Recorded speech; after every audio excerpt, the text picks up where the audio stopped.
Stanley, go back. There's nothing good that can come from this.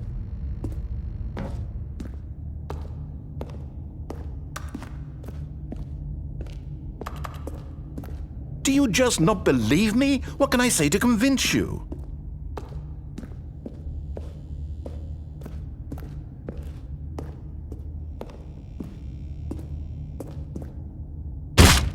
Stanley, let's go back to the other room. Can you do that for me?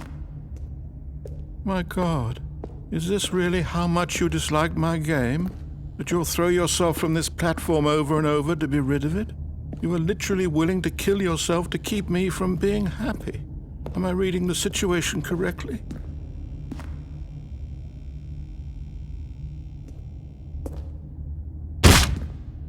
Or maybe you're just getting a kick out of it. I don't know anymore.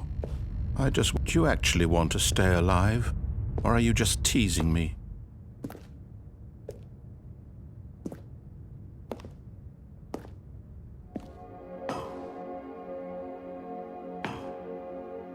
I wanted us to be happy here, Stanley. I really did. I still thought that was possible.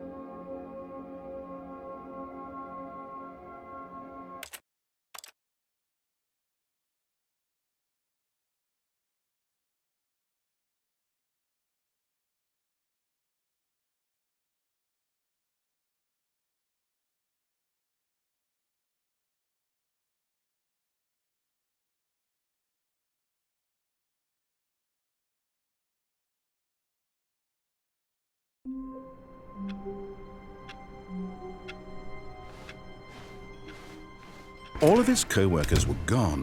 What could it mean? Stanley decided to go to the meeting room. Perhaps he had simply missed a memo.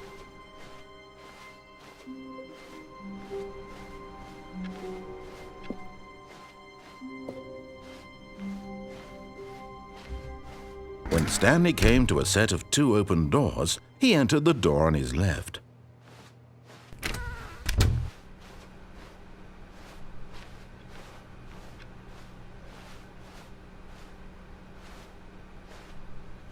Yet there was not a single person here either. Feeling a wave of disbelief, Stanley decided to go up to his boss's office, hoping he might find an answer there.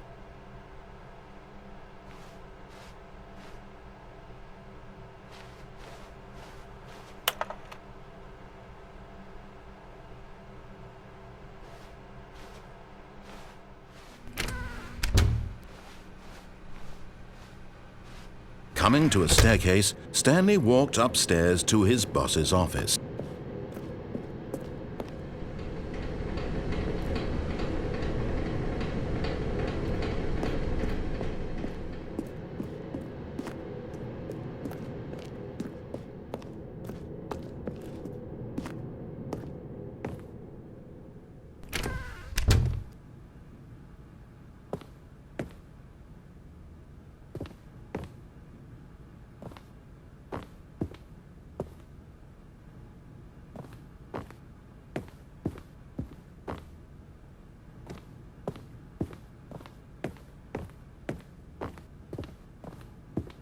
Stepping into his manager's office, Stanley was once again stunned to discover not an indication of any human life.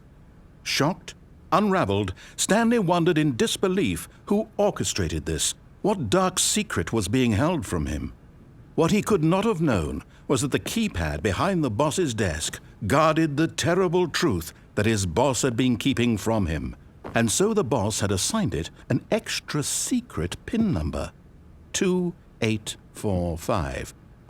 But of course, Stanley couldn't possibly have known this.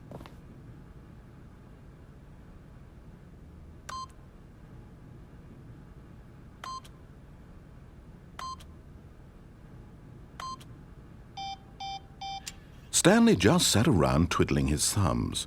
Trying to input anything on the device was useless, since he could never possibly know that the combination was 2845. Yet incredibly, by simply pushing random buttons on the keypad, Stanley happened to input the correct code by sheer luck. Amazing! He stepped into the newly opened passageway.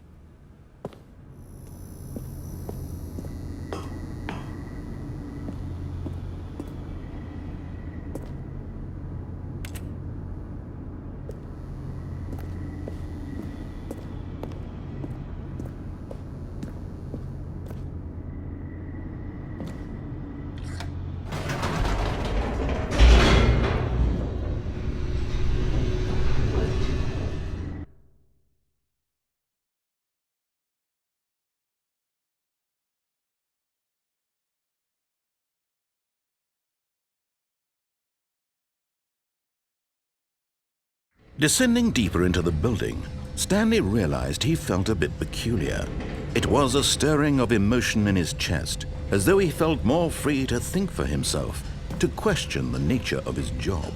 Why did he feel this now, when for years it had never occurred to him? This question would not go unanswered for long. Stanley walked straight ahead through the large door that read Mind Control Facility.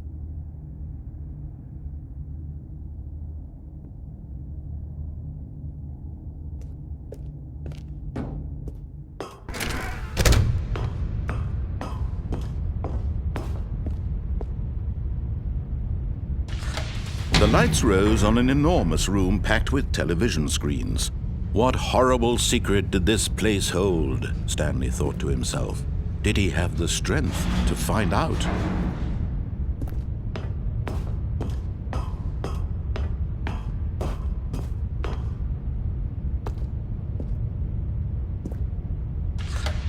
Now the monitors jumped to life, their true nature revealed. Each bore the number of an employee in the building, Stanley's co-workers. The lives of so many individuals reduced to images on a screen, and Stanley, one of them, eternally monitored in this place where freedom meant nothing.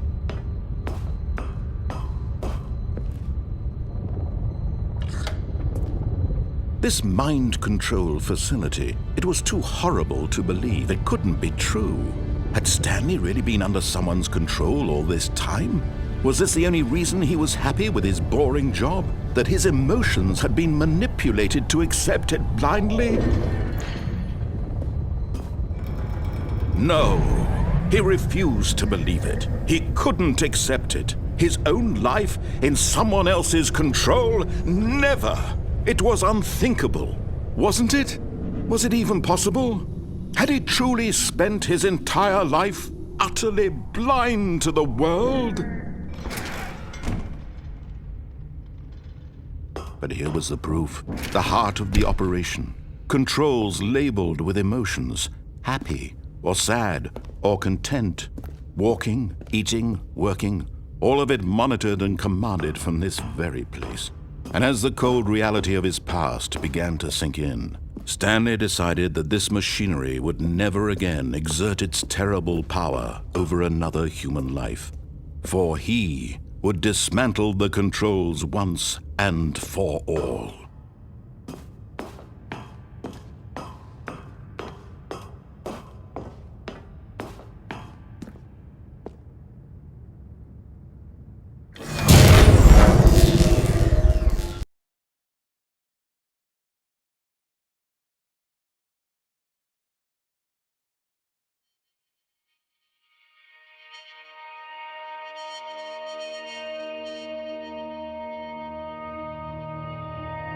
Blackness, and a rising chill of uncertainty. Was it over? Yes! He had won! He had defeated the machine, unshackled himself from someone else's command. Freedom was mere moments away. And yet, even as the immense door slowly opened, Stanley reflected on how many puzzles still lay unsolved. Where had his co-workers gone? How had he been freed from the machine's grasp? What other mysteries did this strange building hold? But as sunlight streamed into the chamber, he realized none of this mattered to him, for it was not knowledge or even power that he had been seeking, but happiness. Perhaps his goal had not been to understand, but to let go. No longer would anyone tell him where to go, what to do, or how to feel. Whatever life he lives, it will be his. And that was all he needed to know. It was perhaps the only thing worth knowing. Stanley stepped through the open door.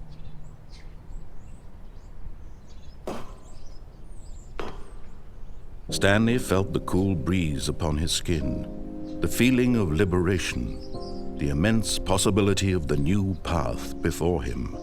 This was exactly the way, right now, that things were meant to happen. And Stanley was happy.